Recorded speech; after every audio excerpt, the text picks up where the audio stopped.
Hi everyone, welcome to my YouTube channel. My name is Sarabjit Kaur and in my today's video I'm going to talk about jump statement. Before starting this video, I request you all to please subscribe my channel. So let's start this video.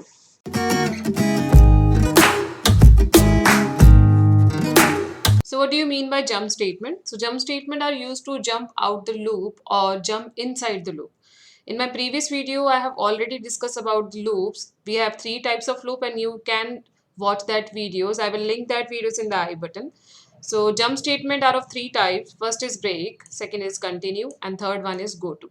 So in my today's video, I will discuss about break statement.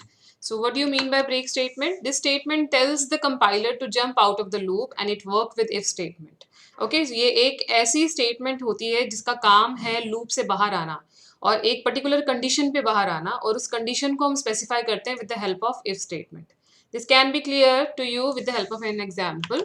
So example देखते हैं. हम example में एक programme बनाएंगे जिसके अंदर हम एक लूप प्रिंट करेंगे that will start from 1 and ends at 10 and I'll break the loop on 5. So how we write this program? So in the first line, we will write void main, then curly bracket start, then we'll take a variable I and we'll take a loop for loop that is going to be start from 1 and ends at 10. So for loop को हमने इस तरह से लिखा है. Increment हमारे पास 1 का ही है, so that's why we have written I plus plus. And inside the for loop, I have written a condition with the help of if statement that when I is equals to 5, then we'll break the loop. और उसके बाद हम else लगाएंगे कि अगर condition true नहीं है तो उस केस में हम एल्स पार्ट को एग्जीक्यूट करेंगे. We will print the value of I. जब ये कंडीशन ट्रू हो जाएगी then we break the loop.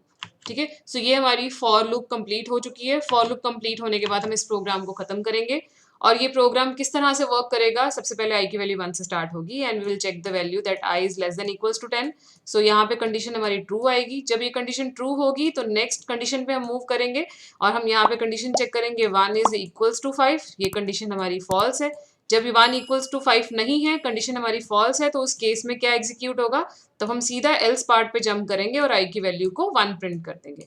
उसके बाद आई को इंक्रीमेंट मिला हुआ है that is post increment that will be implemented when we goes up again.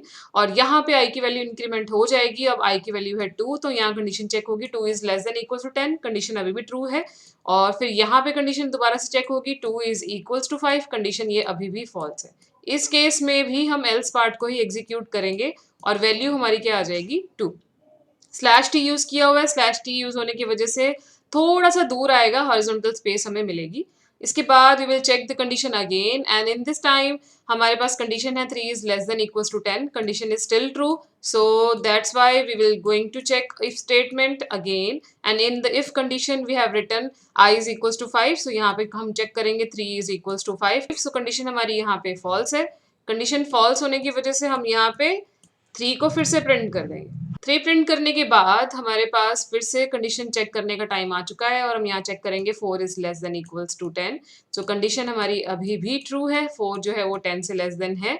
So condition true होने की वजह से we will move to the second condition that is 4 is equals to 5. This condition is still false. So in this condition we will again execute else part and we will print the value as 4.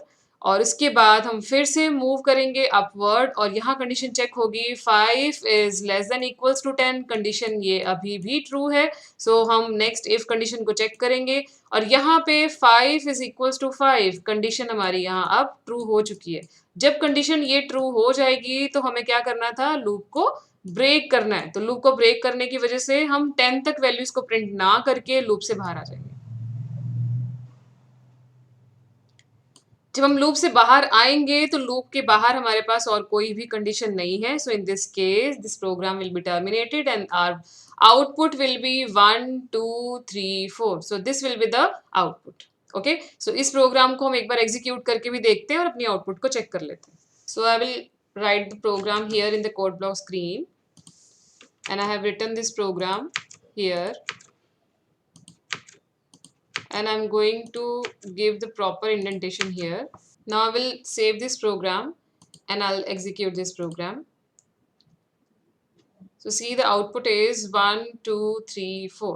जैसा कि मैंने आपको explain किया था उसी तरह से ही हमारे पास ये स्टेटमेंट जो है वो एग्जीक्यूट होके आंसर इस तरह से लेके आ रही है. Break statement will break the loop at a certain point और आप जहाँ पे भी ब्रेक लगाएंगे जब ये कंडीशन ट्रू हो जाएगी, उसी ट्रू कंडीशन के साथ ही हमारी लूप की वर्किंग भी स्टॉप हो जाती है.